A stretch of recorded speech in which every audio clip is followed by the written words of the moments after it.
श्री पंचमुखी हनुमत् कवचम्।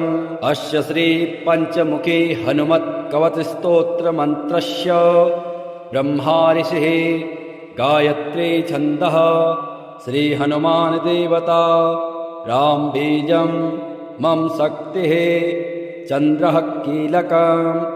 ओम ह्रौं कवचाय हुं ह्रौं अस्त्राय फट्। ओम हरिमर्कटमर्कटाय स्वाहा।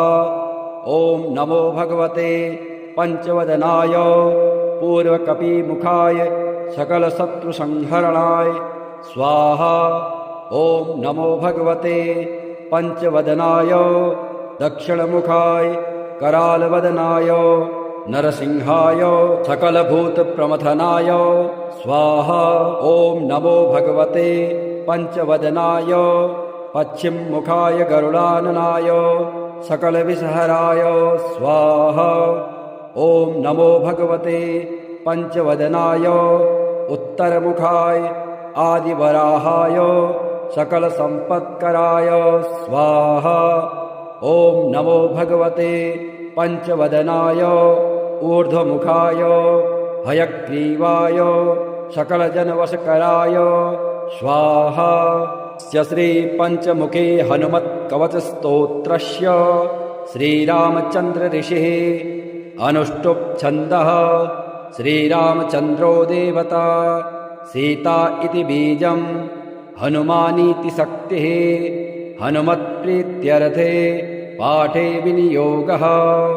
ध्यानम् वन्दे वानरनारसिंहखगराट् क्रोडाश्ववक्त्रान्वितं दिव्यालङ्करणं त्रिपञ्चनयनं देदीप्यमानं रुचा। हस्ताब्जैरसिकेटपुस्तकसुधा कुम्भाङ्कुशाद्रिम्हलं खट्वाङ्गं फणिभूरुहं दशभुजं सर्वारिवीरापहम्।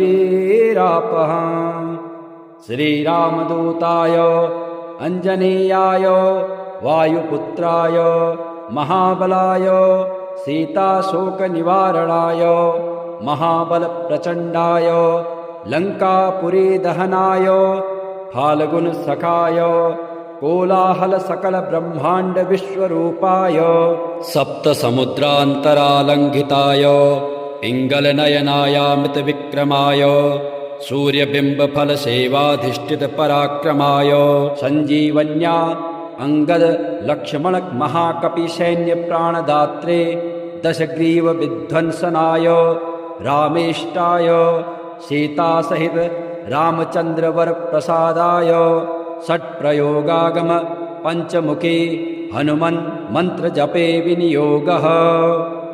ओम हरिमर्कटमर्कटाय स्वाहा।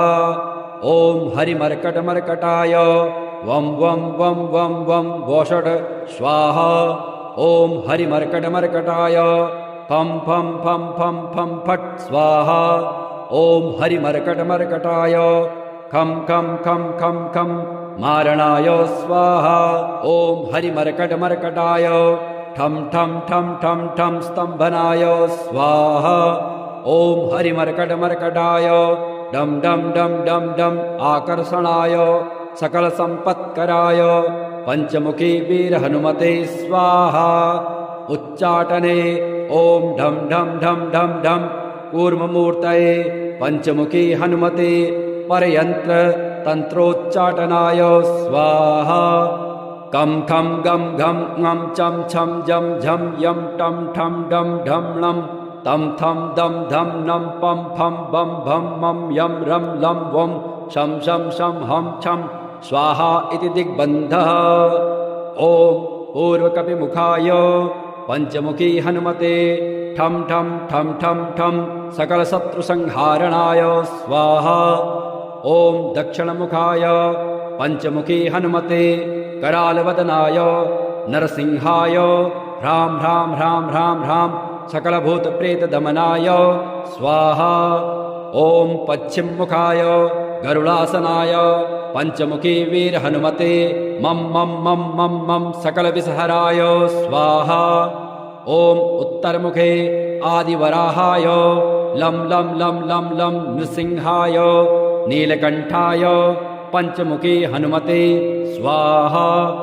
ॐ अञ्जनासुताय वायुपुत्राय महाबलाय रामेष्टफाल्गुनसखाय सीताशोकनिवारणाय लक्ष्मणप्राणरक्षकाय कपिसैन्यप्रकाशाय दशग्रीवाभिमानदहनाय श्रीरामचन्द्रवरप्रसादकाय महावीर्याय प्रथम ब्रह्माण्डनायकाय पञ्चमुखे हनुमते भूतप्रेत पिशाच ब्रह्मराक्षस शाकिनी डाकिनी अंतरिक्षग्रह परयंत्र परतंत्र सर्वग्रहोच्चाटनाय सकलशत्रुसंहारणाय पञ्चमुखे हनुमद्वरप्रसादाय सर्वरक्षकाय जं जं जं जं स्वाहा।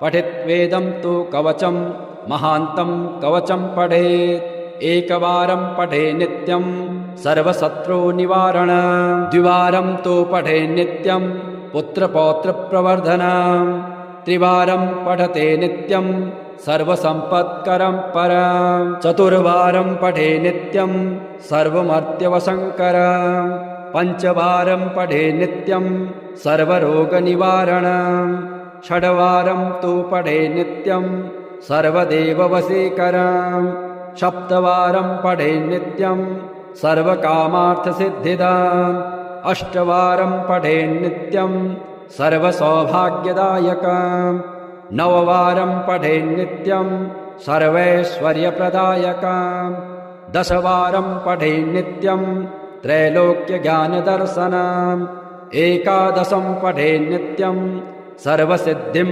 लभेन्नरः कवचं स्मृतिमात्रेण महालक्ष्मीफलप्रदाम् तस्माच्च प्रयता भाव्यं कार्यं हनुमतः प्रियम्। नमो हनुमते तुभ्यं नमो मारुतसूनवे नमः श्रीरामभक्ताय श्यामास्याय च ते नमः। नमो वानरवीराय सुग्रीवशक्यकारिणे लङ्काविदाहनार्थाय हेलासागरतारिणे सीताशोकविनाशाय राममुद्राधराय च रावणान्तकुलच्छेदकारिणे ते नमो नमः। मेघनादमखध्वंसकारिणे ते नमो नमः। अशोकवनविध्वंसकारिणे भयहारिणे वायुपुत्राय वीराय आकाशोदरगामिने वनपालशिरच्छेद लङ्काप्रासादभञ्जिने ज्वलन्तकनकवर्णाय दीर्घलाङ्गूलधारिणे सौमित्री जयदात्रे च रामदूताय ते नमः। अक्षस्य वधकर्ते च ब्रह्मपाशनिवारिणे लक्ष्मणाङ्गमहाशक्ते घातक्षतविनाशिने रक्षोघ्नाय रिपुघ्नाय भूतघ्नाय च ते नमः। ऋक्षवानरवीरोघ प्राणदाय नमो नमः। परसैन्यबलघ्नाय शस्त्राशस्त्रघ्नाय ते नमः। विषघ्नाय द्विषघ्नाय ज्वरघ्नाय च ते नमः। महाभयरिपुघ्नाय भक्तत्राणैककारिणे परप्रेरितमन्त्राणां यन्त्राणां स्तम्भकारिणे पयः पाषाणतरणकारणाय नमो नमः। बालार्कमण्डलग्रासकारिणे भवतारिणे अखायुधाय भीमाय दन्तायुधधराय च रिपुमाया विनाशाय रामज्ञालोकरक्षिणे ग्रामस्थितायाथ रक्षो भूतवधार्थिने करालशैलशस्त्राय द्रुमशस्त्राय ते नमः। बालैकब्रह्मचर्याय रुद्रमूर्तिधराय च विहङ्गमाय सर्वाय वज्रदेहाय ते नमः। कौपीनवाससेतुभ्यं रामभक्तिरताय च दक्षिणाशाभास्कराय शतचन्द्रोदयात्मने कृत्या क्षतव्यथाघ्नाय सर्वक्लेशहराय च स्वामयाज्ञात् पार्थसङ्ग्राम शङ्खे सञ्जयधारिणे भक्तान् दिव्यवादेषु सङ्ग्रामे जयदायिने किल्किलाबुबुकोच्चार घोरशब्दकराय च सर्पाग्निव्याधिसंस्तम्भ कारिणे वनचारिणे सदा वनफलाहार सन्तृप्ताय विशेषतः महार्णवशिलाबद्ध सेतुबन्धाय ते नमः वादे विवादे सङ्ग्रामे भये घोरे महावने सिंहव्याघ्रादिचौरेभ्यः स्तोत्रपाठात् भयं नहि दिव्ये भूतभये व्याघ्रौ विषे स्थावरजङ्गमे राजशस्त्रभये चोग्रे तथा ग्रहभयेषु च जले सर्वे महावृष्टौ दुर्भिक्षे प्राणसम्प्लवे पठेत् स्तोत्रं प्रमुच्येत भयेभ्यः सर्वतो नरः तस्य क्वापि भयं नास्ते हनुमत्स्तव पाठतः सर्वदा वैत्रिकालं च पठनीयमिदं स्तवं सर्वान् कामान् वाप्नोति नात्र कार्या विचारणा विभीषणकृतं स्तोत्रं तारक्षेण समुदीरितं ये पठिष्यन्ति भक्त्या वै सिद्ध्यस्तत्करे स्थितः नमामि दूतं रामस्य सुखदं च सुरद्रुमं पीनवृत्तमहाबाहुं सर्वशत्रुनिबर्हणम् नानारत्नसमायुक्त कुण्डलादिविभूषितं सर्वदाभीष्टदातारं सतां वै दृढमाहवे वासिनं चक्रतीर्थस्य दक्षिणस्थगिरौ सदा तुङ्गाम्भोधितरङ्गस्य वातेन परिशोभिते नानादेशागतः सद्भिः सेव्यमानं नृपोत्तमः धूपदीपादिनैवेद्य पञ्चखाद्यैश्च शक्तितः भजामि श्रीहनुमन्तं हेमकान्ते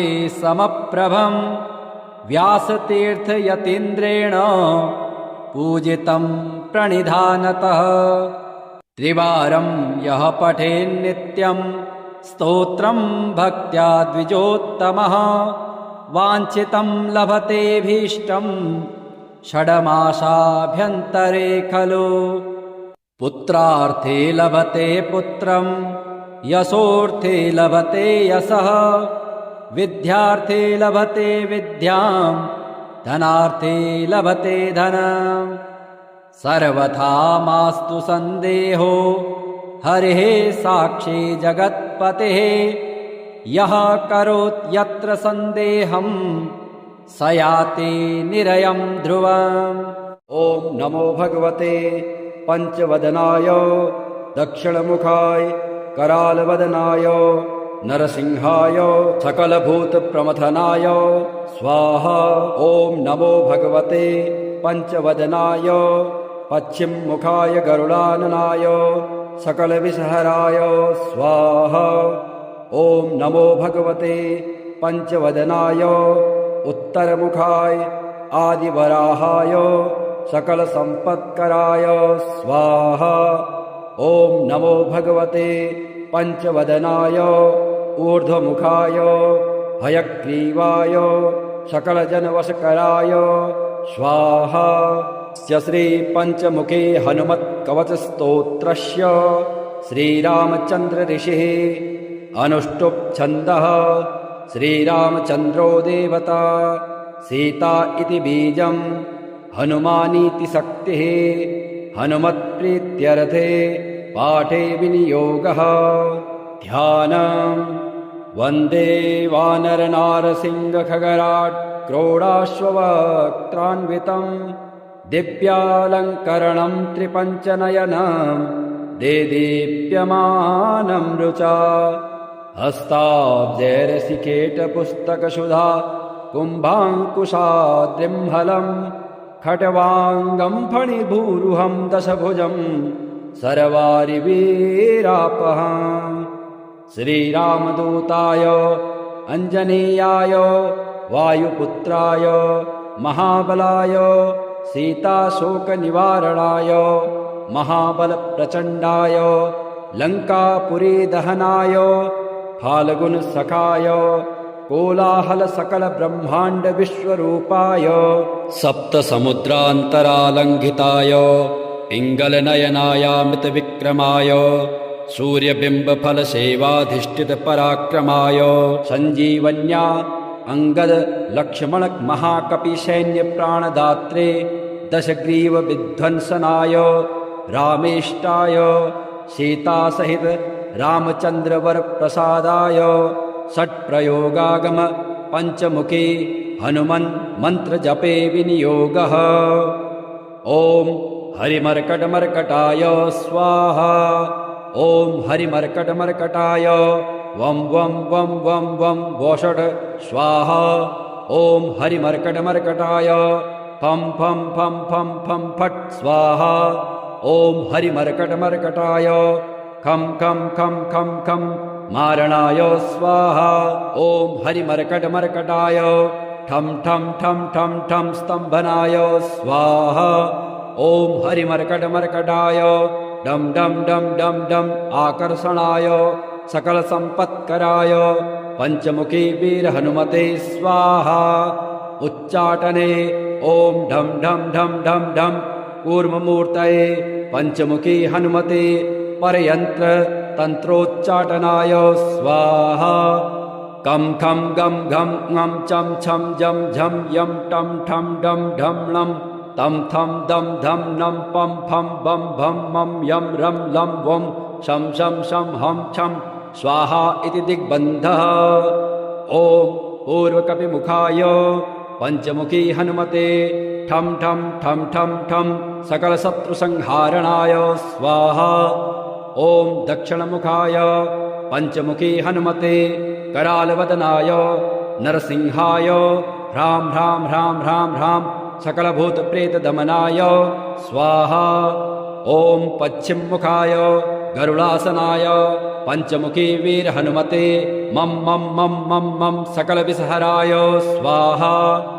ॐ उत्तरमुखे आदिवराहाय लं लं लं लं लं नृसिंहाय नीलकण्ठाय पञ्चमुखी हनुमते स्वाहा।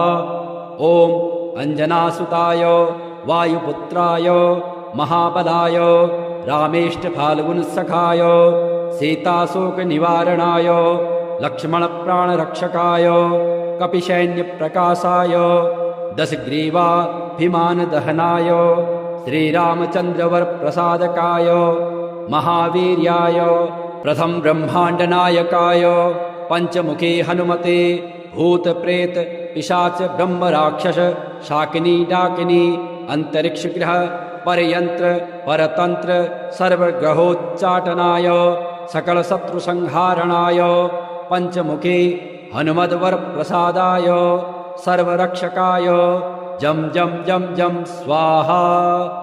पठित्वेदं तु कवचं महान्तं कवचं पठेत् एकवारं पठे नित्यं सर्वशत्रुनिवारण द्विवारं तु पठे नित्यं पुत्रपौत्रप्रवर्धनम् त्रिवारं पठते नित्यं सर्वसम्पत्करं परं चतुर्वारं पठे नित्यं सर्वमर्त्यवशङ्करम् पञ्चवारं पठे नित्यं सर्वरोगनिवारणम् षड्वारं तु पठे नित्यं सर्वदेववशीकरम् सप्तवारं पठे नित्यं सर्वकामार्थसिद्धिदाम् अष्टवारं पठे नित्यं सर्वसौभाग्यदायकम् नववारं पठे नित्यं सर्वैश्वर्यप्रदायकम् दशवारं पठे नित्यं त्रैलोक्यज्ञानदर्शनम् एकादशं पठे नित्यं सर्वसिद्धिं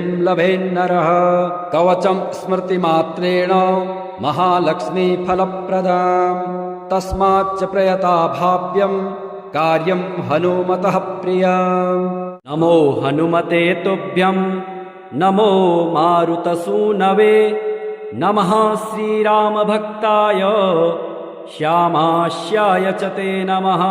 नमो वानरवीराय सुग्रीवशक्यकारिणे लङ्काविदाहनार्थाय हेलासागरतारिणे सीताशोकविनाशाय राममुद्राधराय च रावणान्तकुलच्छेदकारिणे ते नमो नमः।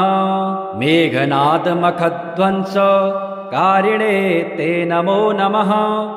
अशोकवनविध्वंसकारिणे भयहारिणे वायुपुत्राय वीराय आकाशोदरगामिने वनपालशिरच्छेद लङ्काप्रासादभञ्जिने ज्वलन्तकनकवर्णाय दीर्घलाङ्गूलधारिणे सौमित्री जयदात्रे च रामदूताय ते नमः। अक्षस्य वधकर्ते च ब्रह्मपाशनिवारिणे लक्ष्मणाङ्गमहाशक्ते घातच्छतविनाशिने रक्षोघ्नाय रिपुघ्नाय भूतघ्नाय च ते नमः। ऋक्षवानरवीरोघ प्राणदाय नमो नमः। परसैन्यबलघ्नाय शस्त्राशस्त्रघ्नाय ते नमः। विषघ्नाय द्विषघ्नाय ज्वरघ्नाय च ते नमः। महाभयरिपुघ्नाय भक्तत्राणैककारिणे परप्रेरितमन्त्राणां यन्त्राणां स्तम्भकारिणे पयः पाषाणतरणकारणाय नमो नमः।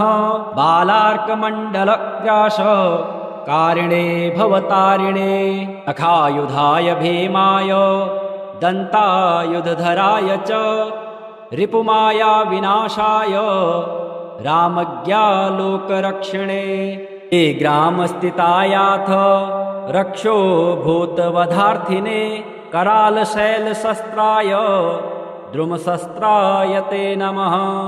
बालैकब्रह्मचर्याय रुद्रमूर्ते धराय च विहङ्गमाय सर्वाय वज्रदेहाय ते नमः।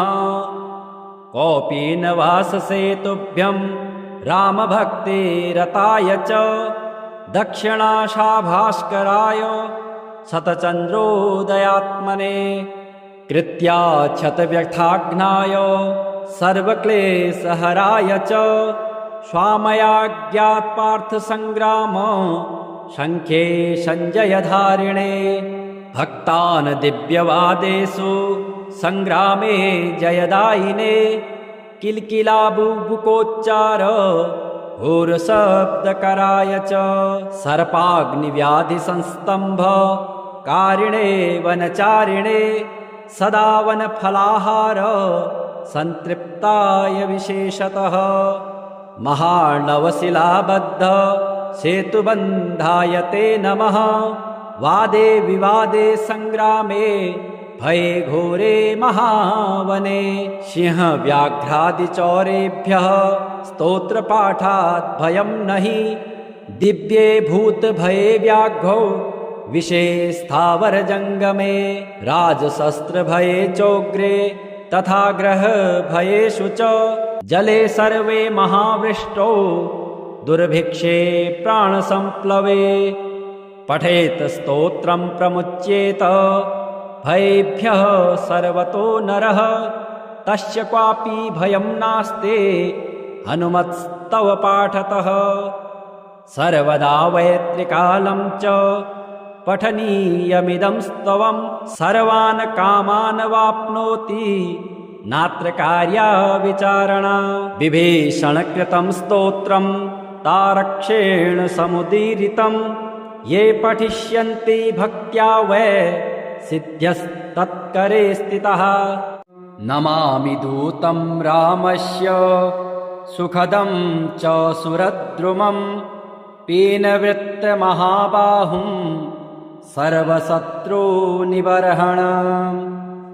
नानारत्नसमायुक्त कुण्डलादिविभूषितं सर्वदाभीष्टदातारं सतां वै दृढमाहवे वासिनं चक्रतीर्थस्य दक्षिणस्थगिरौ सदा तुङ्गाम्भोधितरङ्गस्य वातेन परिशोभिते नानादेशागतः सद्भिः सेव्यमानं नृपोत्तमः धूपदीपादिनैवेद्य पञ्चखाद्यैश्च शक्तितः भजामि श्रीहनुमन्तं हेमकान्ते समप्रभं व्यासतीर्थयतीन्द्रेण पूजितं प्रणिधानतः त्रिवारं यः पठेन्नित्यं स्तोत्रं भक्त्या द्विजोत्तमः वाञ्छितं लभतेऽभीष्टं षड्मासाभ्यन्तरे खलु पुत्रार्थे लभते पुत्रं यशोऽर्थे लभते यशः विद्यार्थे लभते विद्यां धनार्थे लभते धनं सर्वथा मास्तु सन्देहो हरिः साक्षी जगत्पतेः यः करोति यत्र सन्देहं स याति निरयं ध्रुवम्। ॐ नमो भगवते पंचवदनाय दक्षिणमुखाय करालवदनाय नरसिंहाय सकलभूतप्रमथनाय स्वाहा। ॐ नमो भगवते पंचवदनाय पश्चिममुखाय गरुडाननाय सकलविषहराय स्वाहा। ॐ नमो भगवते पंचवदनाय उत्तरमुखाय आदिवराहाय सकलसम्पत्कराय स्वाहा। ॐ नमो भगवते पंचवदनाय ऊर्ध्वमुखाय हयग्रीवाय सकलजनवशकराय स्वाहा।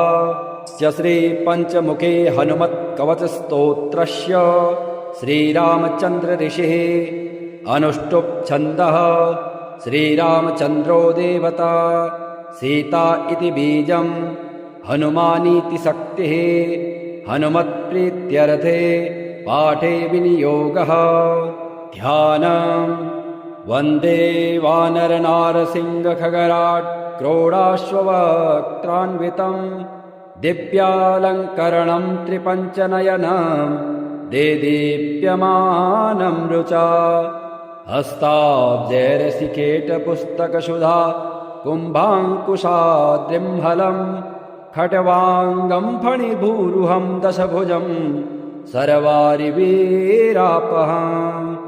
श्रीरामदूताय अञ्जनेयाय वायुपुत्राय महाबलाय सीताशोकनिवारणाय महाबलप्रचण्डाय लङ्कापुरीदहनाय फाल्गुनसखाय कोलाहलसकलब्रह्माण्डविश्वरूपाय सप्तसमुद्रान्तरालङ्घिताय पिङ्गलनयनायामृतविक्रमाय सूर्यबिम्बफलसेवाधिष्ठितपराक्रमाय सञ्जीवन्या अङ्गदलक्ष्मणमहाकपिसैन्यप्राणदात्रे दशग्रीवविध्वंसनाय रामेष्टाय सीतासहित रामचन्द्रवरप्रसादाय षट्प्रयोगागम पञ्चमुखी हनुमन् मन्त्रजपे विनियोगः। ॐ हरिमर्कटमर्कटाय स्वाहा। ॐ हरिमर्कटमर्कटाय वं वं वं वं वं वषट् स्वाहा। ॐ हरिमर्कटमर्कटाय फं फं फं फं फं फट् स्वाहा। ॐ हरिमर्कटमर्कटाय खं खं खं खं खं मारणाय स्वाहा। ॐ हरिमर्कटमर्कटाय ठं ठं ठं ठं ठं स्तम्भनाय स्वाहा। ॐ हरिमर्कटमर्कटाय डं डं डं डं डं आकर्षणाय सकलसम्पत्कराय पञ्चमुखी वीरहनुमते स्वाहा। उच्चाटने ॐ ढं ढं ढं ढं ढं कूर्ममूर्तये पञ्चमुखी हनुमते परयन्त्र तन्त्रोच्चाटनाय स्वाहा। कं खं गं घं ङं चं छं जं झं यं टं ठं डं ढं लं तं थं दं धं नं पं फं बं भं मं यं रं लं वं शं शं शं हं छं स्वाहा इति दिग्बन्धः। ॐ पूर्वकपिमुखाय पञ्चमुखी हनुमते ठं ठं ठं ठं ठं सकलशत्रुसंहारणाय स्वाहा। ॐ दक्षिणमुखाय पञ्चमुखी हनुमते करालवदनाय नरसिंहाय ह्रां ह्रां ह्रां ह्रां ह्रां सकलभूतप्रेतदमनाय स्वाहा। ॐ पश्चिममुखाय गरुडासनाय पञ्चमुखी वीरहनुमते मं मं मं मं मं सकलविषहराय स्वाहा। ॐ उत्तरमुखे आदिवराहाय लं लं लं लं लं नृसिंहाय नीलकण्ठाय पञ्चमुखी हनुमते स्वाहा। ॐ अञ्जनासुताय वायुपुत्राय महाबलाय रामेष्टफाल्गुनसखाय सीताशोकनिवारणाय लक्ष्मणप्राणरक्षकाय कपिसैन्यप्रकाशाय दशग्रीवाभिमानदहनाय श्रीरामचन्द्रवरप्रसादकाय महावीर्याय प्रथम ब्रह्माण्डनायकाय पञ्चमुखी हनुमते भूतप्रेत पिशाच ब्रह्मराक्षस शाकिनी डाकिनी अंतरिक्षग्रह परयंत्र परतंत्र सर्वग्रहोच्चाटनाय सकलशत्रुसंहारणाय पञ्चमुखी हनुमद्वरप्रसादाय सर्वरक्षकाय जं जं जं जं स्वाहा। पठित्वेदं तु कवचं महान्तं कवचं पठेत् एकवारं पठे नित्यं सर्वशत्रुनिवारणं द्विवारं तु पठे नित्यं पुत्रपौत्रप्रवर्धनं त्रिवारं पठते नित्यं सर्वसम्पत्करं परं चतुर्वारं पठे नित्यं सर्वमर्त्यवशङ्करं पञ्चवारं पठे नित्यं सर्वरोगनिवारणं षड्वारं तु पठे नित्यं सर्वदेववशीकरं सप्तवारं पठे नित्यं सर्वकामार्थसिद्धिदाम् अष्टवारं पठे नित्यं सर्वसौभाग्यदायकम् नववारं पठे नित्यं सर्वैश्वर्यप्रदायकम् दशवारं पठे नित्यं त्रैलोक्यज्ञानदर्शनम् एकादशं पठे नित्यं सर्वसिद्धिं लभेन्नरः कवचं स्मृतिमात्रेण महालक्ष्मीफलप्रदाम् तस्माच्च प्रयता भाव्यं कार्यं हनुमतः प्रियम्। नमो हनुमते तुभ्यं नमो मारुतसूनवे नमः श्रीरामभक्ताय श्यामास्याय च ते नमः। नमो वानरवीराय सुग्रीवशक्यकारिणे लङ्काविदाहनार्थाय हेलासागरतारिणे सीताशोकविनाशाय राममुद्राधराय च रावणान्तकुलच्छेदकारिणे ते नमो नमः। मेघनादमखध्वंसकारिणे ते नमो नमः। अशोकवनविध्वंसकारिणे भयहारिणे वायुपुत्राय वीराय आकाशोदरगामिने वनपालशिरच्छेद लङ्काप्रासादभञ्जिने ज्वलन्तकनकवर्णाय दीर्घलाङ्गूलधारिणे सौमित्री जयदात्रे च रामदूताय ते नमः। अक्षस्य वधकर्ते च ब्रह्मपाशनिवारिणे लक्ष्मणाङ्गमहाशक्ते घातक्षतविनाशिने रक्षोघ्नाय रिपुघ्नाय भूतघ्नाय च ते नमः। ऋक्षवानरवीरोघ प्राणदाय नमो नमः। परसैन्यबलघ्नाय शस्त्राशस्त्रघ्नाय ते नमः। विषघ्नाय द्विषघ्नाय ज्वरघ्नाय च ते नमः। महाभयरिपुघ्नाय भक्तत्राणैककारिणे परप्रेरितमन्त्राणां यन्त्राणां स्तम्भकारिणे पयः पाषाणतरणकारणाय नमो नमः। बालार्कमण्डलग्रास कारिणे भवतारिणे। नखायुधाय भीमाय दन्तायुधधराय च रिपुमाया विनाशाय रामज्ञालोकरक्षिणे। ये ग्रामस्थितायाथ रक्षो भूतवधार्थिने। करालशैलशस्त्राय द्रुमशस्त्राय ते नमः। बालैकब्रह्मचर्याय रुद्रमूर्ते धराय च विहङ्गमाय सर्वाय वज्रदेहाय ते नमः। कौपीनवाससेतुभ्यं रामभक्तिरताय च दक्षिणाशाभास्कराय शतचन्द्रोदयात्मने। कृत्याक्षतव्यथाघ्नाय सर्वक्लेशहराय च स्वामयाज्ञात्पार्थसङ्ग्राम शङ्खे सञ्जयधारिणे। भक्तान् दिव्यवादेषु सङ्ग्रामे जयदायिने।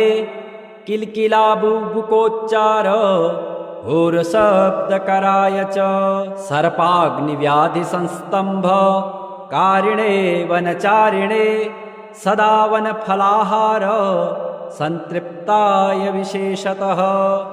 महार्णवशिलाबद्ध सेतुबन्धाय ते नमः। वादे विवादे सङ्ग्रामे भये घोरे महावने। सिंहव्याघ्रादिचौरेभ्यः स्तोत्रपाठात् भयं नहि। दिव्ये भूतभये व्याघ्रौ विषे स्थावरजङ्गमे। राजशस्त्रभये चोग्रे तथा ग्रहभयेषु च। जले सर्वे महावृष्टौ दुर्भिक्षे प्राणसम्प्लवे। पठेत स्तोत्रं प्रमुच्येत भयेभ्यः सर्वतो नरः। तस्य क्वापि भयं नास्ते हनुमत्स्तव पाठतः। सर्वदा वैत्रिकालं च पठनीयमिदं स्तवं। सर्वान् कामान् वाप्नोति नात्र कार्या विचारणा। विभीषणकृतं स्तोत्रं तारक्षेण समुदीरितं। ये पठिष्यन्ति भक्त्या वै सिद्ध्यस्तत्करे स्थितः। नमामि दूतं रामस्य सुखदं च सुरद्रुमं। पीनवृत्तमहाबाहुं सर्वशत्रुनिबर्हणम्। नानारत्नसमायुक्त कुण्डलादिविभूषितं। सर्वदाभीष्टदातारं सतां वै दृढमाहवे। वासिनं चक्रतीर्थस्य दक्षिणस्थ गिरौ सदा। तुङ्गाम्भोधितरङ्गस्य वातेन परिशोभिते। नानादेशागतः सद्भिः सेव्यमानं नृपोत्तमः। धूपदीपादिनैवेद्य पञ्चखाद्यैश्च शक्तितः। भजामि श्रीहनुमन्तं हेमकान्ते समप्रभं। व्यासतीर्थयतीन्द्रेण पूजितं प्रणिधानतः। त्रिवारं यः पठेन्नित्यं स्तोत्रं भक्त्या द्विजोत्तमः। वाञ्छितं लभतेऽभीष्टं षड्मासाभ्यन्तरे खलु। पुत्रार्थे लभते पुत्रं यशोऽर्थे लभते यशः। विद्यार्थे लभते विद्यां धनार्थे लभते धनम्। सर्वथा मास्तु सन्देहो हरिः साक्षी जगत्पतेः। यः करोति यत्र सन्देहं स याति निरयं ध्रुवम्। ॐ नमो भगवते पंचवदनाय दक्षिणमुखाय करालवदनाय नरसिंहाय सकलभूतप्रमथनाय स्वाहा। ॐ नमो भगवते पंचवदनाय पश्चिममुखाय गरुडाननाय सकलविषहराय स्वाहा। ॐ नमो भगवते पंचवदनाय उत्तरमुखाय आदिवराहाय सकलसम्पत्कराय स्वाहा। ॐ नमो भगवते पंचवदनाय ऊर्ध्वमुखाय हयग्रीवाय सकलजनवशकराय स्वाहा।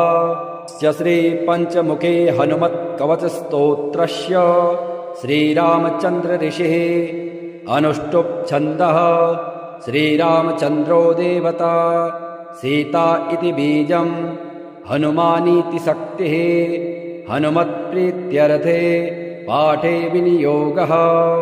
ध्यानम् वन्दे वानरनारसिंहखगराट् क्रोडाश्ववक्त्रान्वितं दिव्यालङ्करणं त्रिपञ्चनयनं देदीप्यमानं रुचा। हस्ताब्जैरसिकेटपुस्तकसुधा कुम्भाङ्कुशाद्रिम्हलं खट्वाङ्गं फणिभूरुहं दशभुजं सर्वारिवीरापहम्। श्रीरामदूताय अञ्जनेयाय वायुपुत्राय महाबलाय सीताशोकनिवारणाय महाबलप्रचण्डाय लङ्कापुरीदहनाय फाल्गुनसखाय कोलाहलसकलब्रह्माण्डविश्वरूपाय सप्तसमुद्रान्तरालङ्घिताय पिङ्गलनयनायामृतविक्रमाय सूर्यबिम्बफलसेवाधिष्ठितपराक्रमाय सञ्जीवन्या अङ्गदलक्ष्मणमहाकपिसैन्यप्राणदात्रे दशग्रीवविध्वंसनाय रामेष्टाय सीतासहित रामचन्द्रवरप्रसादाय षट्प्रयोगागम पञ्चमुखी हनुमन् मन्त्रजपे विनियोगः। ॐ हरिमर्कटमर्कटाय स्वाहा। ॐ हरिमर्कटमर्कटाय वं वं वं वं वं वषट् स्वाहा। ॐ हरिमर्कटमर्कटाय फं फं फं फं फं फट् स्वाहा।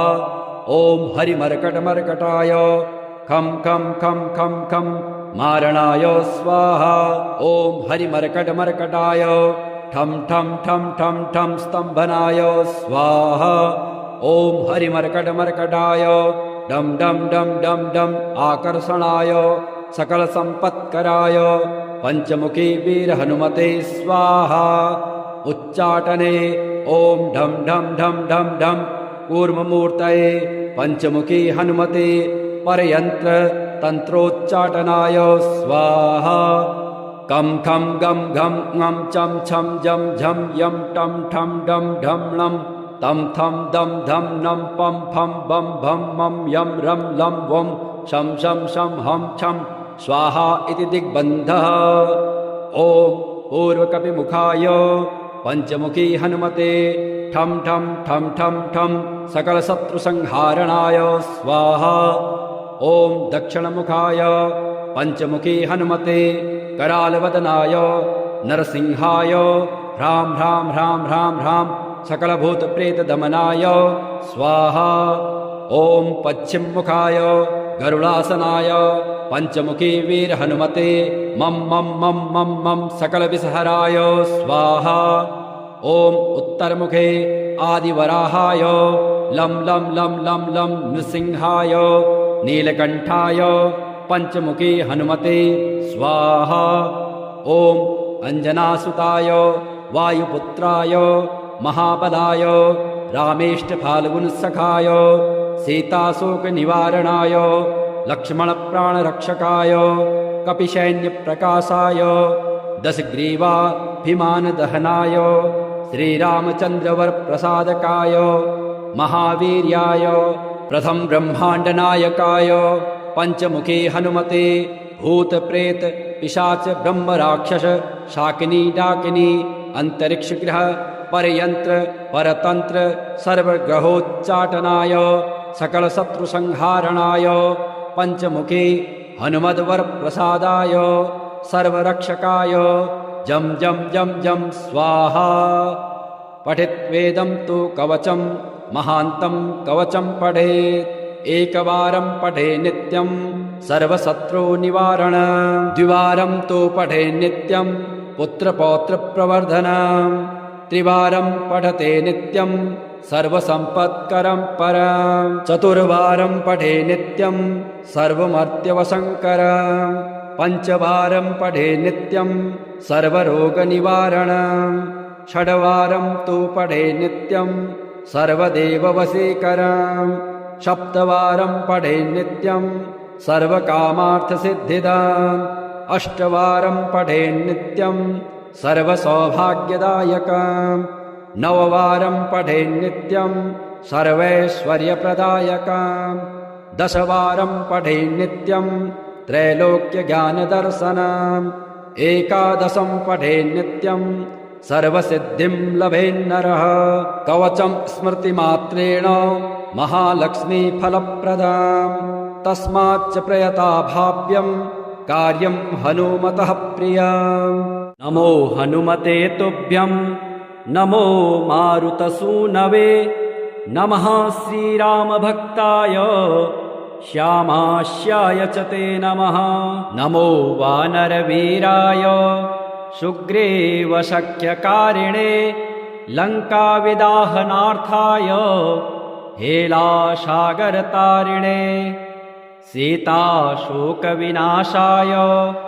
राममुद्राधराय च रावणान्तकुलच्छेदकारिणे ते नमो नमः मेघनादमखध्वंसकारिणे ते नमो नमः अशोकवनविध्वंसकारिणे भयहारिणे वायुपुत्राय वीराय आकाशोदरगामिने वनपालशिरच्छेद लङ्काप्रासादभञ्जिने ज्वलन्तकनकवर्णाय दीर्घलाङ्गूलधारिणे सौमित्री जयदात्रे च रामदूताय ते नमः अक्षस्य वधकर्ते च ब्रह्मपाशनिवारिणे लक्ष्मणाङ्गमहाशक्ते घातच्छतविनाशिने रक्षोघ्नाय रिपुघ्नाय भूतघ्नाय च ते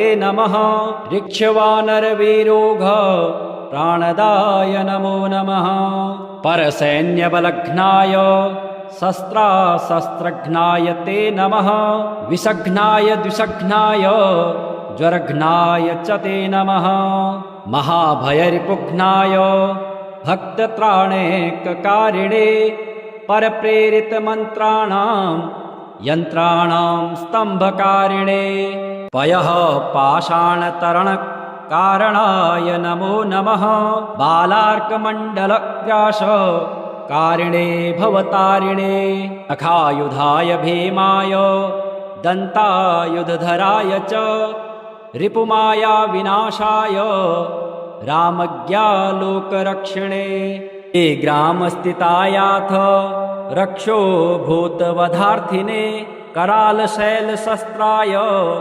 द्रुमशस्त्राय ते नमः बालैकब्रह्मचर्याय रुद्रमूर्ते धराय च विहङ्गमाय सर्वाय वज्रदेहाय ते नमः कौपीनवाससेतुभ्यं रामभक्ते रताय च दक्षिणाशाभास्कराय शतचन्द्रोदयात्मने कृत्याक्षतव्यथाघ्नाय सर्वक्लेशहराय च स्वामयाज्ञात्पार्थसङ्ग्राम शङ्खे सञ्जयधारिणे भक्तान् दिव्यवादेषु सङ्ग्रामे जयदायिने किल्किलाबुबुकोच्चार घोरशब्दकराय च सर्पाग्निव्याधिसंस्तम्भकारिणे वनचारिणे सदा वनफलाहार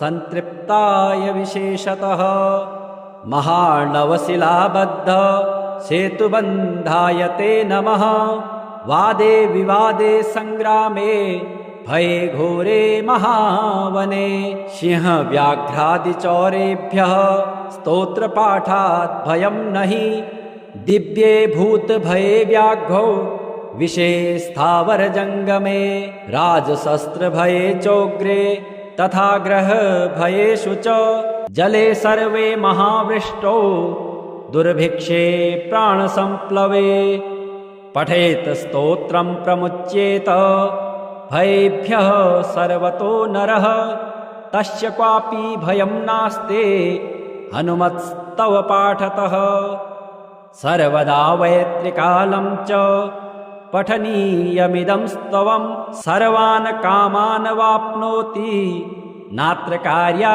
विचारणा विभीषणकृतं स्तोत्रं तारक्षेण समुदीरितं ये पठिष्यन्ति भक्त्या वै सिद्ध्यस्तत्करे स्थितः नमामि दूतं रामस्य सुखदं च सुरद्रुमं पीनवृत्तमहाबाहुं सर्वशत्रुनिबर्हणम् नानारत्नसमायुक्त कुण्डलादिविभूषितं सर्वदाभीष्टदातारं सतां वै दृढमाहवे वासिनं चक्रतीर्थस्य दक्षिणस्थगिरौ सदा तुङ्गाम्भोधितरङ्गस्य वातेन परिशोभिते नानादेशागतः सद्भिः सेव्यमानं